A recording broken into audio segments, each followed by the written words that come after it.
শাইখা মৌজা আপনি জানেন কি না, পুরো আরব ওয়ার্ল্ডে উনার চেয়ে পাওয়ারফুল ওমেন আর নাই। উনি খুবই পাওয়ারফুল ওমেন। উনি একক নেতৃত্বে এই কালচারে কাতারে বা পুরো আরব ওয়ার্ল্ডে যেই ধরনের কালচারাল এস্টাবলিশমেন্ট করেছেন এটা অতুলনীয়।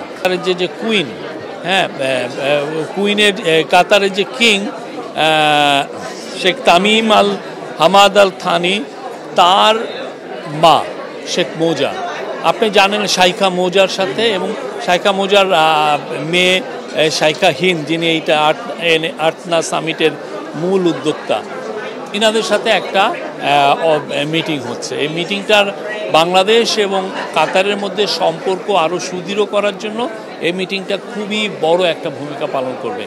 শাইখা মৌজা আপনি জানেন কি না, পুরো আরব ওয়ার্ল্ডে উনার চেয়ে পাওয়ারফুল ওমেন আর নাই। উনি খুবই পাওয়ারফুল ওমেন। উনি একক নেতৃত্বে এই কালচারে কাতারে বা পুরো আরব ওয়ার্ল্ডে যেই ধরনের কালচারাল এস্টাবলিশমেন্ট করেছেন এটা অতুলনীয়। কাতারে যে দেখবেন যে ইসলামকে নিয়ে যে একটা বড়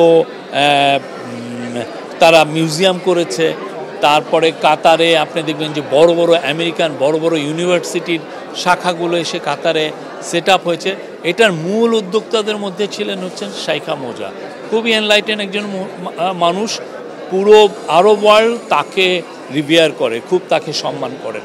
তো আজকের এই মিটিংটা আমরা মনে করছি যে কাতার আর বাংলাদেশের মধ্যে যে দ্বিপাক্ষিক যে ইস্যুগুলো আছে, যেগুলো নিয়ে আমরা বলছি, সেটা নিয়ে আমরা অনেক আরও এটা উত্তরোত্তর আরও সামনের দিকে আরও আমাদের বৃদ্ধি পাবে, এবং এটা আমি মনে করব যে আমাদের সুদৃঢ় হবে আমাদের ইয়েটা। এই মিটিংটা খুব ইম্পর্টেন্ট ছিল। আরেকটা সুখবর আপনাদেরকে দেই, সেটা হচ্ছে যে আপনারা জানেন বাংলাদেশের সোলজাররা কুয়েতে কিন্তু অনেক বছর ধরে তারা এসে ডিউটি করছেন, সেই গালফ ওয়ারের সময় থেকে। কাতার আমাদেরকে জানিয়েছে তারা বাংলাদেশের থেকে 725 জন সোলজার নেবে। এটা পার্মানেন্টলি প্রতি 3 বছর পর এই যে এরা একটা ব্যাচ আসবে 3 বছর, তারপরে আবার এবং আমরা চাচ্ছি যে এই নাম্বারটা যাতে আরও বেড়ে 1600 বা আরও বেশি করা যায়।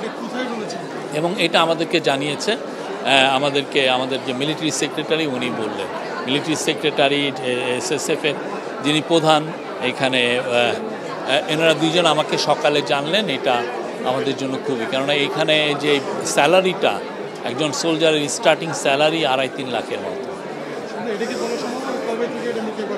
এটা 2 মাসের মধ্যে আমরা পাঠাতে পারবো, আমরা আশা করছি।